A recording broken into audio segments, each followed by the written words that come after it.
정확하게 어떤 분이 정리했는지 제가 원본을 찾지 못했는데 인터넷에 누가 이걸 싹 정리를 해주셨어요. 완벽한 정리입니다. 요거를 여러분들에게 공유하면서 이야기를 해보도록 할게요.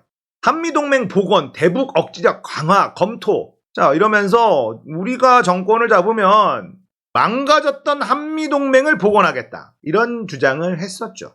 미국한테 한 소리 듣습니다. 한미동맹 복원이란 말 쓰지 마라. 문재인 정부 때 한미동맹 엄청 좋았다. 망가지지 않았었다. 이렇게 한 소리를 들어요. 그리고 나서 깨갱하고 한미동맹 강화라는 단어로 바꿉니다. 미국한테 한 소리 들었어요. 그때부터 미국한테 사실은 무시당하고 있었다라고 봐도 무방할 것 같습니다. 모든 문제의 시작은 윤석열 당선부터 시작된. 당선 후 한미동맹 복원 강조한 윤석열.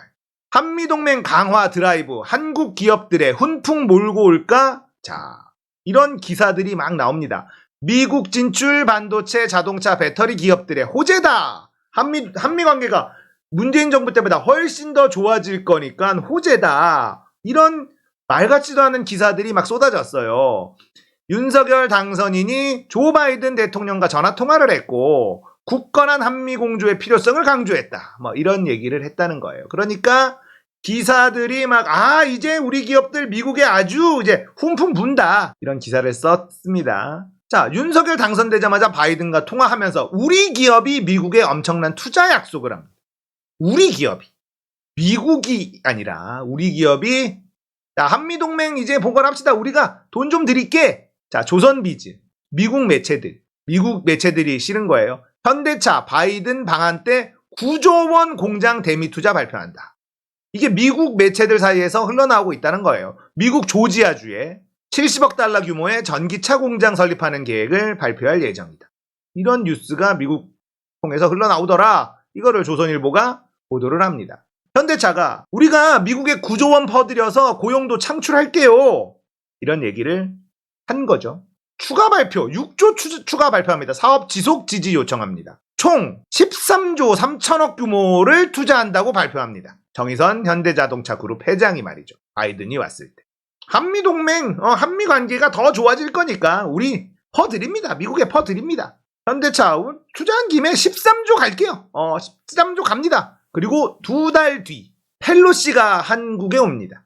그런데 윤석열이 안 만나줬어요. 그리고 공항에 단 한 명의 의전도 나가지 않았습니다. 한국에서 패싱당한 펠로시, 바이든 전략 망쳤다. 이런 얘기가 나와요. 이게 굉장히 심각한 일이었죠. 외교적 결례, 윤석열 펠로시 패싱, 블룸버그는 윤석열이 펠로시를 패싱해서 바이든의 대아시아 전략을 망쳤다고 보도했다. 심지어 펠로시한테 영접조차 안 보냈다. 마중도 안 나갔어요. 완전히 쌩까는 그런 걸 보여줬죠. 있을 수 없는 일이 일어난 겁니다.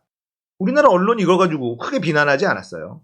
자, 펠로시 의장이 대놓고 한국 측 의전 관계자가 아무도 안 나온 것에 대해 매우 불쾌하게 생각했다. 이걸 대놓고 얘기했습니다. 개빡친 펠로시가 윤석열 지지자들이 보는 TV조선에다가 미 대사관 통해 빡쳤다는 메시지를 전달했다. 바이든도 자신의 아시아 전략을 망친 윤석열한테 개빡쳤을 듯. 이렇게 정리를 하셨어요. 자, 펠로시는 미국 권력 서열 3위. 그러나 사실상 2인자입니다. 2위가 부통령인데 부통령은 우리나라 국무총리랑 비슷해요. 미국도. 사실상 권력 2위가 하원 의장이에요. 근데도 아무것도 안 했어. 자, 바이든 다음으로 미국에서 권력과 입김이 센 사람임. 이 와중에 윤석열은 한가하게 연극 관람하고 술 처먹는 사진은 올림. 그렇죠. 이거라도 안 했으면. 근데 이 사진을 올렸단 말이에요. 이 사진을 누가 올렸을까? 대통령실 홈페이지 가면 이 사진이 없습니다. 연극을 본 사진이 없어요. 근데 펠로시가 방한하는 그 타이밍에 이 사진이 올라갑니다. 누가 올렸을까? 누군가가 기자들에게, 언론에게 이 사진을 뿌렸어요. 연극을 본 사진, 그리고 술 마시는 사진을 말이죠. 이거 사실상 펠로시 조롱 아닌가? 여튼 그 후 미국에서는 심상치 않은 분위기가 나오고 있었는데 무슨 일이 벌어졌느냐? 인플레이션 리덕션 액트. 인플레 감축법이 통과가 됩니다. 인플레 감축법, 이건 트럼프 때의 아메리칸 퍼스트보다 훨씬 더 심각한 자국 우선주의. 바이든의 지지율이 너무 떨어졌기 때문에 이거 굉장한 무리수를 바이든이 던집니다. 하지만 이걸로 지지율이 반등을 해요. 인플레 감축법이 우리 기업들의 심각한 피해가 예상이 되는데, 바이든 인플레 감축법 서명, 한국산 전기차 혜택 제외된다. 한국산 전기차는 미국 보조금 지원에서 제외된다라는 것임. 한마디로 한국 전기차는 지읒됐다, 삿됐다, 이런 소리다. 참고로 현대차가 전기차 분야에서 탑5인데 그 동력이 바로 미국 전기차 시장에서 테슬라 다음으로 2등을 했기 때문이다. 현대기아차가 전기차 시장에서 매우 잘 나가고 있거든요. 자, 지금 테슬라 다음에 2위예요. 폭스바겐, 포드 이거보다 2배 정도 많습니다. 점유율이. 자, 향후 몇백조 시장의 규모의 미국 전기차 시장에서 우리 현대차가 시장 점유율 2위를 달리고 있었는데 그 이유가 테슬라, 현대차 등에게 미국 정부가 보조금을 퍼주기 때문임. 현대전기차가 미국에서 얼마나 잘 나가냐면 테슬라 제외하고 3위 폭스바겐, 4위 미국 포드보다 2배 이상의 점유율을 보이고 있었음. 오죽하면 테슬라의 일론 머스크가 저 장면을 보고 트위터를 통해서 현대차 수고했다고 더 따라오라고 얘기했을 정도다. 그런데 이 보조금을 하루아침에 없애겠다는 통보를 한 겁니다. 자, 바이든 현대기아차 선제 타격합니다. 선제 타격합니다. 맞았어요. 현대기아차가 제대로 맞아버렸습니다. 자, 그러자 한 주에 600억 손해난다. 현대차 조지아 공장 속도를 내겠다. 한 주에 600억씩 손해를 본다는 거예요. 이 인플레 감축법 때문에. 자, 그래서 윤석열의 호구 등신 외교 때문에 현대기아차는 하루에 600억 아니죠. 이건 한 주에 600억이고요. 1년이면 21조, 요거 계산이 어떻게 될지 모르겠는데 아무튼 조지아 공장을 세우거든요. 여기서 터다지기 설계 아무리 빨라야 공장 신축, 인허가, 생산 장비, 구인 양산까지 4년 5년 걸린다. 현대기아차가 100조 원 이상의 피해가 발생한다는 소리다. 요거는 계산 다시 해봐야겠지만 100조까지는 안 되더라도 수십조의 피해가 발생한다는 겁니다. 운이 좋아서 2년 반 만에 한다 해도 50조 원 넘는 피해가 방법이 없다. 이 모든 원흉이 윤석열인 이유가 있어요. 이걸 또 대통령 탓만 해서 되느냐, 윤석열만 탓만 해서 되느냐, 정부 탓만 하면 되느냐, 이런 얘기를 하는 사람이 있을 수가 있어서 짜잔, 선제 로비로 피해 줄인 일본. 일본은 이럴 줄 알고 미 의회와 바이든을 면담까지 하면서 미국을 설득해서 일본은 예외로 시켜줬다는 점입니다. 토요타가 불리한 거는 쏙 빼버렸어요.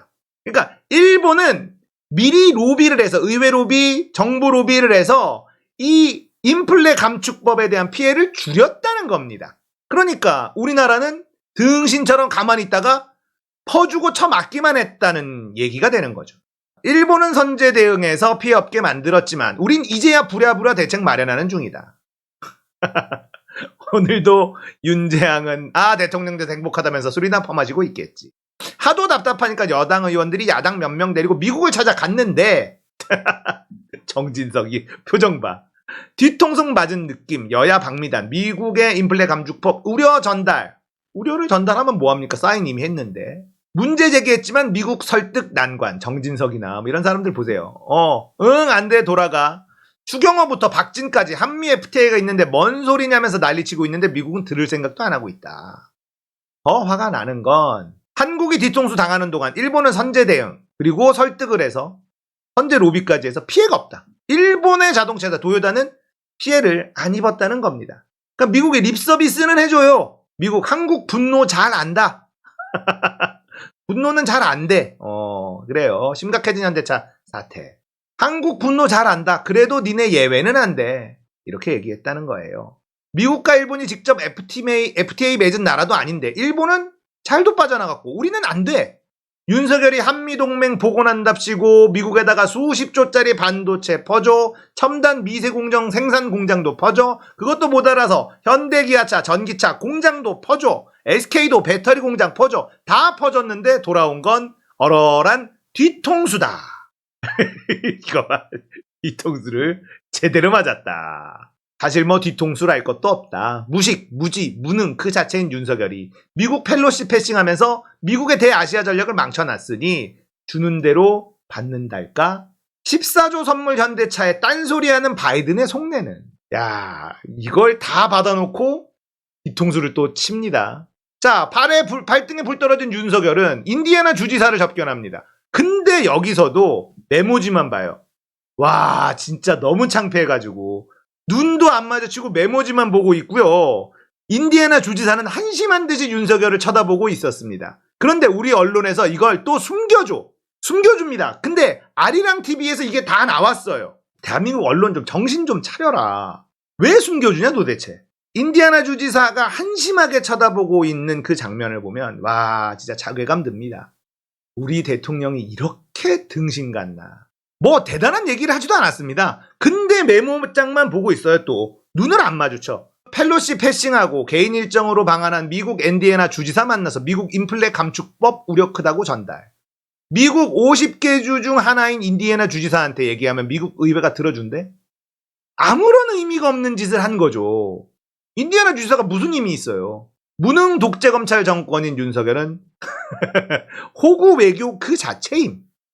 설득이 필요했으면 미국 의회 최고 수장이자 미 의회 권력을 잡고 있는 펠로시를 만나서 설득을 했어야지. 영접은커녕 만나주지도 않고 패싱하고 나서 이제서야 인디애나 주지사 만나서 인플레 감축법 타령하고 있다. 그러니까 아니 정작 힘을 다 가진 펠로시를 만나서 잘 얘기를 했었어야 되는 걸 인디애나 주지사 만나가지고 인플레 감축법 얘기해봐야 뭐 하는 겁니까? 뭐 의미 없는 짓을 하고 있죠.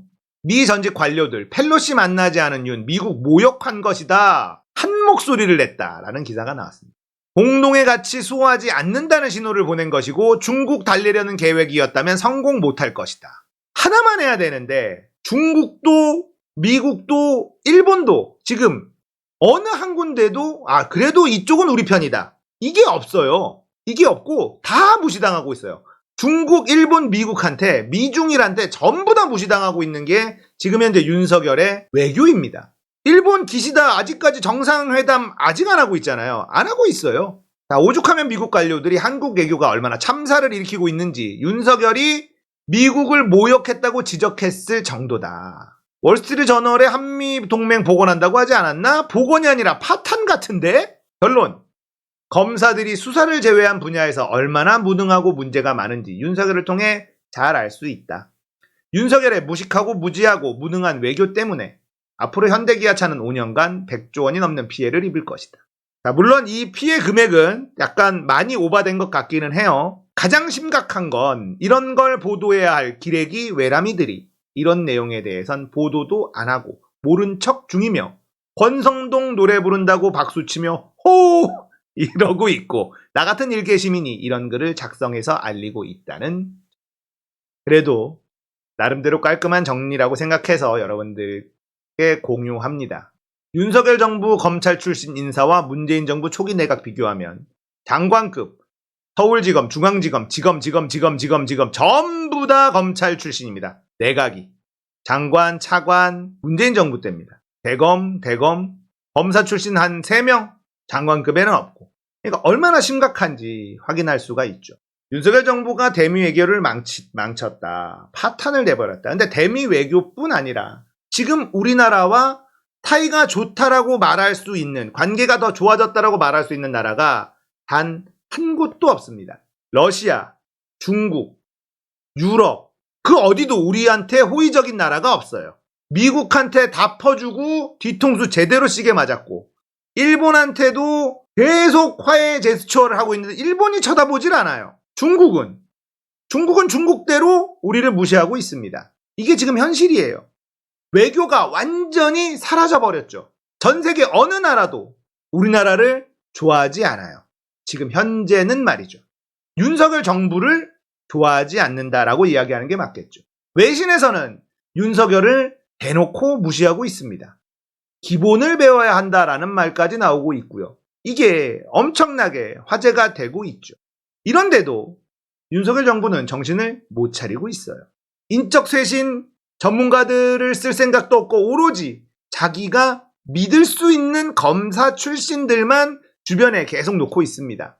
대통령실에서도 검사 출신 소수들이 이제 윤핵관 출신들, 윤핵관들, 여의도 출신들의 인물들을 솎아내게 하고 있다라는 이야기도 나오고 있는 중이죠. 윤석열은 경선 때, 아니 대선 기간 동안에 이런 얘기를 했습니다. 사람을 잘 쓰면 된다. 전문가를 쓰면 된다. 대통령이 경제를 알아야 경제가 잘 돌아가는 것은 아니다. 그런데 문제는 전문가를 쓰지 않고 있어요. 전문가조차도 쓰지 않고 있으니 나라가 어떻게 되겠습니까? 윤석열이 주변에 전문가를 쓰지 않고 검사 출신들만 두는 이유가 있습니다. 지은 죄가 많아서 그래요. 누군가가 자기의 뒤통수를 칠 수 있다라는 두려움, 이게 강하게 작용하고 있다라고 봅니다. 왜냐? 자기가 국민과 문재인 정부의 뒤통수를 치고 대통령이 됐으니까요. 언제 내가 그 꼴을 당할지 모른다라는 거죠. 그러니까 무조건 자기가 믿을 수 있는 사람, 그런 사람만 곁에 두는 겁니다. 윤석열은 검사 출신들 딱 데리고 있고 나머지 자리들은 김건희 사람들이 쏙쏙쏙쏙 들어가고 있고 나라가 제대로 돌아가겠습니까? 외교라는 거에 관심이나 있겠습니까? 그게 뭔지도 모르고 아무것도 모르고 그냥 호구 외교만 하고 있는 거죠. 외신은 정확하게 보고 있다. 이런 외신 기사들이 계속해서 등장할 겁니다.